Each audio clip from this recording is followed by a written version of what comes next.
Llanes, él fue integrante del Consejo de la Judicatura. Doctor Moreno, muy buenos días. Estamos atestiguando nuevamente estos cruces de fuego en la Asamblea Nacional, en la segunda función del Estado. Juicios políticos que se proponen, uno contra los integrantes de la nueva mayoría del Consejo de Participación Ciudadana y Control Social, otro contra todos los consejeros. También una investigación que se abriría en contra de Guadalupe Llori y el manejo de el CAL, pero hay también otro juicio político propuesto y aprobado en primera instancia en el CAL en contra de los integrantes del Consejo de la Judicatura. Quisiéramos su opinión sobre todo esto que se está viviendo.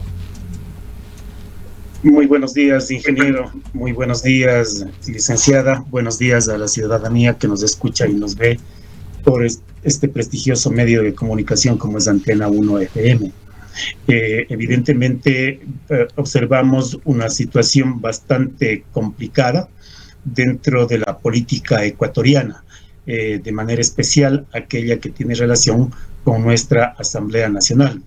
Yo, como ciudadano común, no puedo concebir que dentro de una agrupación política existan dos posiciones radicales y que definitivamente, a pesar de ser supuestamente orgánicos, entre comillas, se mantenga estas dos posiciones por parte de la dirigencia de la misma.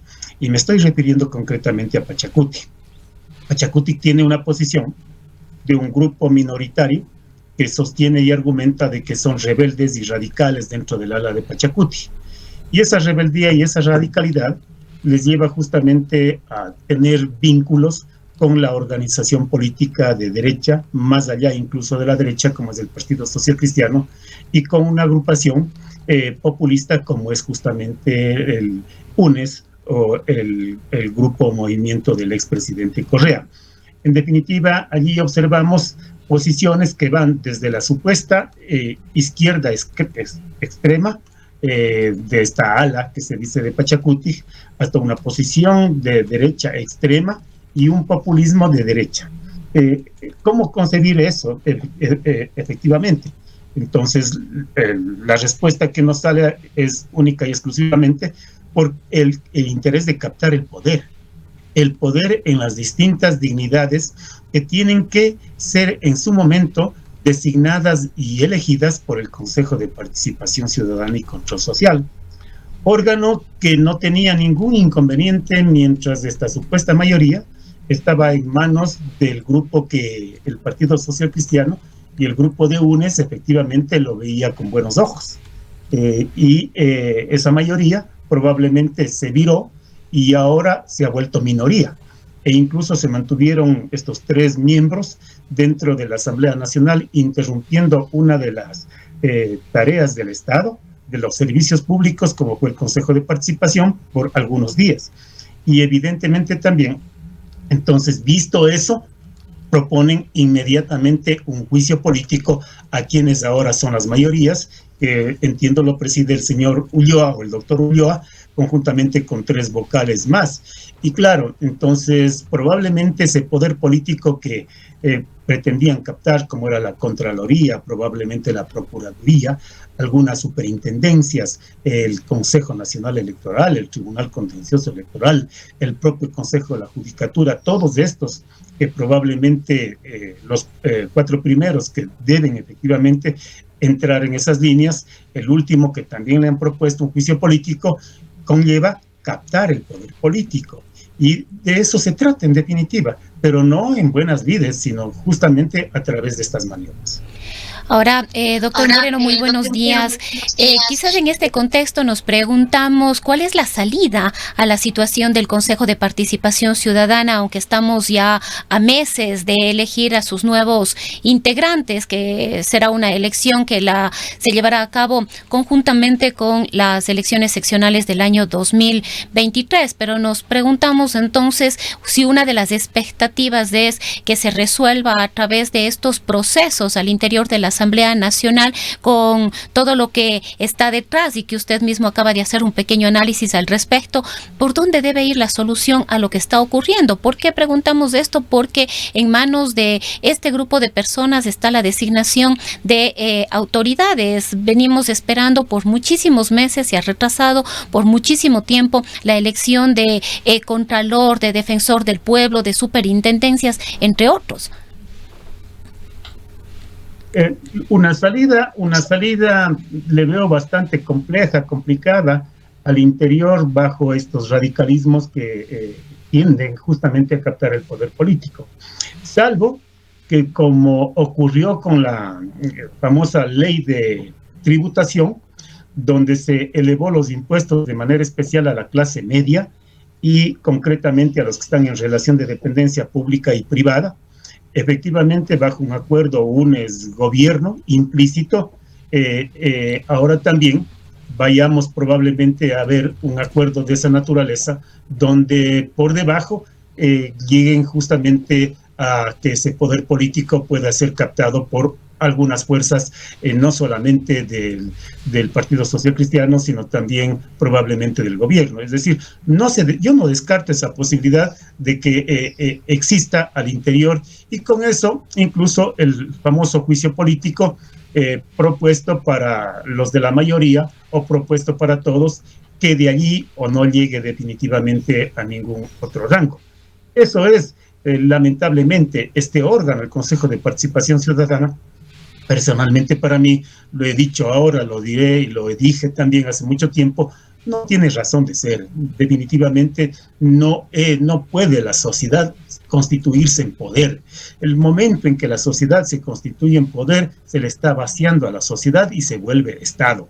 Sociedad somos todos y cada uno de nosotros, que tenemos nuestros fines y objetivos. Unos quieren ser estudiantes, otros quieren ser empresarios, otros quieren ser artesanos, otros quieren ser artistas, y en eso no nos puede el Estado imponer. Entonces, eso es sociedad. Estado es otra cosa. Estado es justamente fines comunes para todos, y no podemos confundir esas dos cosas. De tal manera que a futuro lo que tiene que hacerse es justamente una reforma para que o se elimine o estas situaciones que tienen relación con la designación y nombramiento de distintas autoridades cambie radicalmente. Esa es mi posición respecto a esta situación. Ahora, el otro tema, elecciones del Consejo de Participación Ciudadana.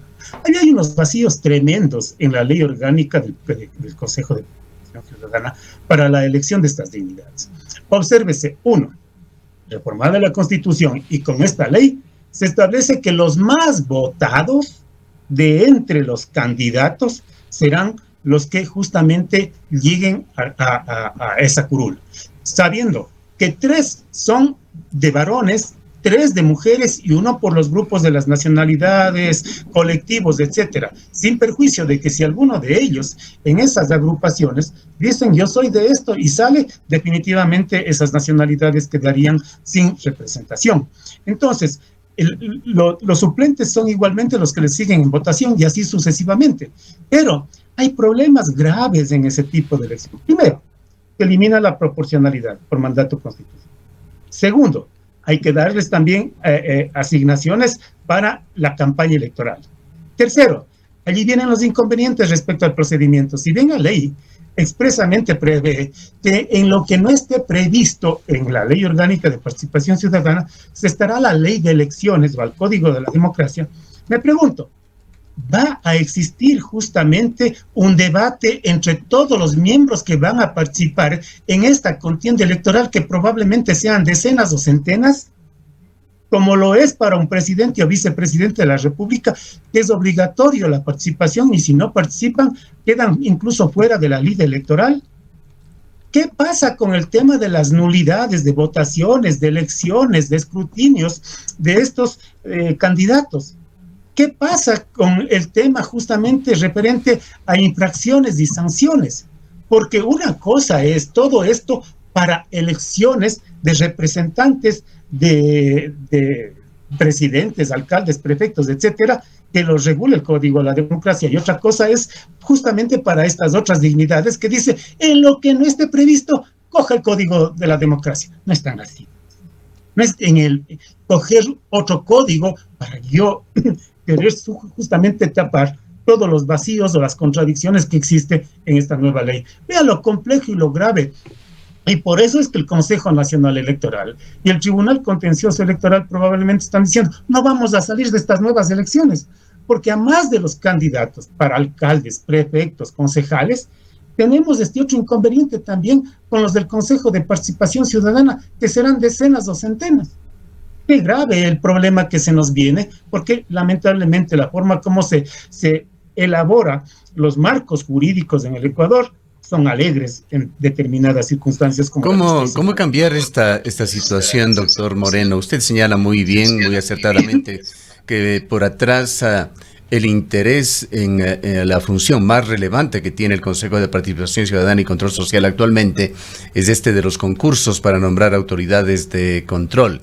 Y lo que se ve es una puja de partidos, movimientos políticos, de facciones inclusive, que intentan la cooptación de entidades de control del Estado. En lo más inmediato, la Contraloría General del Estado, las vocalías que se cambian en el Consejo Nacional Electoral. La cuestión es cómo cambiar esta situación para hacer que en Ecuador predomine el interés público por encima de las ambiciones de grupos políticos. Yo creo que es inmediato o a futuro una reforma o incluso una constituyente para que desaparezcan algunas funciones del Estado, dos concretamente, y evidentemente la estructura, sobre todo fundamental del Estado, cambie radicalmente. Caso contrario, seguiremos en estos inconvenientes, con otra situación y otra característica.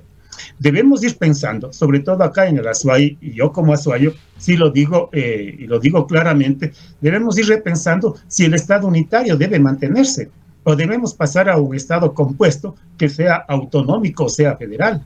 Tenemos que ir repensando, porque mire usted, en el caso del Azuay, no tener un aeropuerto internacional nos causa graves perjuicios, porque somos una ciudad eminentemente turística, y evidentemente esos recursos que deberían ser captados en Cuenca son captados en Quito o Guayaquil, para poner un ejemplo. Igual en el tema de exportaciones o importaciones, pero todo tiene que quedar en Quito, todo tiene que quedar en Guayaquil, pero de manera especial en Quito. Y si no hay un verdadero proceso de descentralización administrativa, definitivamente tenemos que ir pensando en un modelo de Estado completo.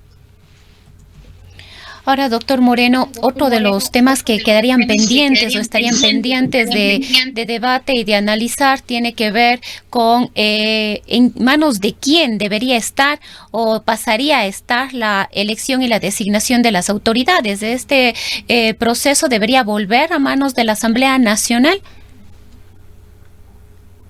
Mire, yo creo que la Asamblea Nacional primero debe tener dos cámaras.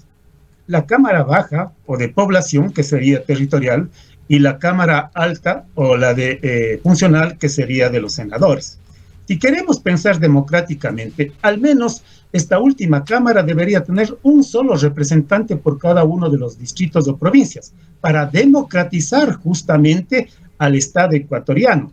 Yo no concibo la propuesta que se hizo hace algún tiempo, es decir, la Cámara Alta estará constituida por 20 o 15 representantes nacionales. No, si ahí nuevamente caen los de Quito y Guayaquil, o de las mayores poblaciones. La Cámara Alta tiene que estar constituida por un representante por cada provincia.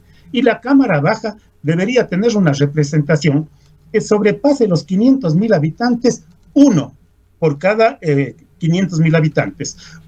En esos términos, democratizaríamos la situación. Y claro, esa atribución de designar a las autoridades sería de la Cámara Alta, no de la Cámara Baja, donde evidentemente tendríamos 24 representaciones de las distintas provincias, para poner un ejemplo, y habría que pensar y repensar que se pueden mandar justamente nombres, currículums, etcétera, para que se haga el análisis correspondiente y en base a los méritos y honorabilidad y ética de las personas puedan ser justamente designados. Para finalizar, doctor Moreno, quisiéramos tratar también un tema coyuntural importante, que realmente es un tema permanente, pero que tuvo un marcado interés por las publicaciones que se hicieron la semana pasada con respecto a los avances de trabajos en Quimsacocha. ese dilema jurídico de la minería que existe en Ecuador, que en algún rato tiene que ventilarse.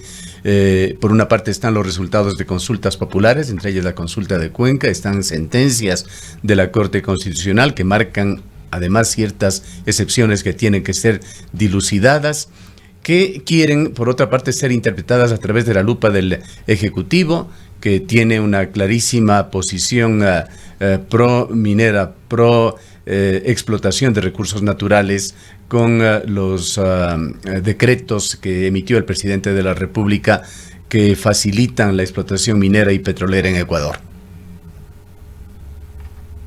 Mire, ese es un tema donde ya existió un pronunciamiento cantonal, y donde efectivamente los cuencanos y las cuencanas nos pronunciamos justamente para que en los sectores de los humedales de nuestro cantón no pueda existir minería de metálica de manera especial. Consecuentemente, eso tiene que respetarse y garantizarse por el Estado. El Estado no puede venir justamente aquí a decirnos es que eso ya se adjudicó y consecuentemente tiene que explorarse y explotarse, porque de por medio también está el derecho de la naturaleza. Y el derecho de la naturaleza no puede decir, oiga, lo que ya le adjudicaron, destrúyame nomás, pues. Ese es un derecho que tiene que mantenerse. Yo he escuchado muchas veces de que dicen, hay que respetar justamente las concesiones mineras. Habrá que respetar las concesiones mineras en tanto en cuanto primero se sujeten a estos principios del respeto y derecho a la naturaleza. 1, 2, que sean legítimas y legales. Ojo, es muy importante que sean legítimas y legales, porque muchas concesiones probablemente sean nulas conforme lo prevé el Código Orgánico Administrativo, es decir, porque se violó la ley, porque definitivamente fue a través de un simple acto de administración, para ponerle 2 ejemplos, que el 101 del Código Orgánico Administrativo lo expresa claramente, y eso no caduca. Eso no prescribe. En cualquier momento, en la vía administrativa, se puede de oficio o a petición de parte justamente volver a revisarse esa situación, esa concesión de prospección, de exploración, de explotación y seguir. Y otra cosa, una cosa es la prospección, otra cosa es la explotación y otra cosa es la exploración. De tal manera que si a mí me concedieron una concesión para prospección o exploración y luego viene justamente esta consulta y no he explotado, definitivamente no puedo decir, yo ya tengo esto y paso a la siguiente fase para que me generen un nuevo acto administrativo. Todo eso es estrictamente base del derecho administrativo que tiene que analizarlo el Estado bajo estos parámetros, y el municipio de Cuenca también analizarlo para que sepa defender los intereses de nosotros que nos pronunciamos en la consulta popular. Bien, muchas gracias por su participación en esta mañana, doctor Moreno. El doctor Jorge Moreno Llanes fue integrante del Consejo de la Judicatura, también decano de la Facultad de Jurisprudencia de la Universidad de Cuenca. Son las 8:22 minutos.